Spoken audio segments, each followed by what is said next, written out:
بسم الله الرحمن الرحيم والفجر وليال عشر والشفع والوتر والليل إذا يسر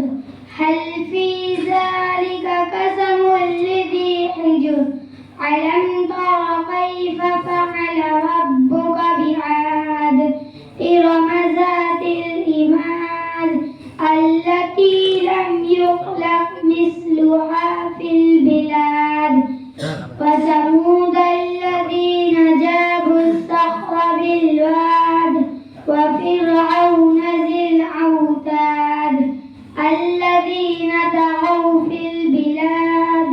فأكثروا فيها الفساد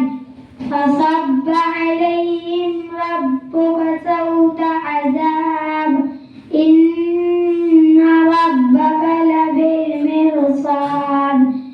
فأما الإنسان إذا ما ابتلاه ربه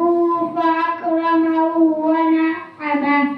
فيقول ربي أكرمن وأما إذا ما ابتلاه فقدر عليه رزقه فيقول ربي أهانن كلا بل لا تكرمون اليتيم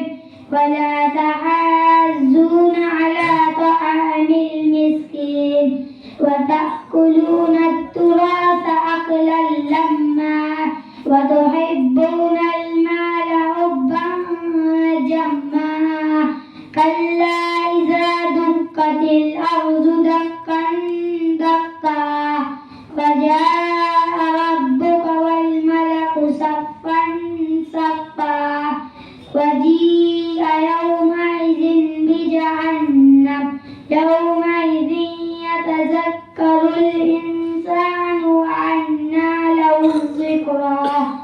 يقول يا ليتني قدمت لحياتي فيومئذ لا يعذب عذابه أحد ولا يوثق وثاقه أحد يا أيتها النفس المطمئنة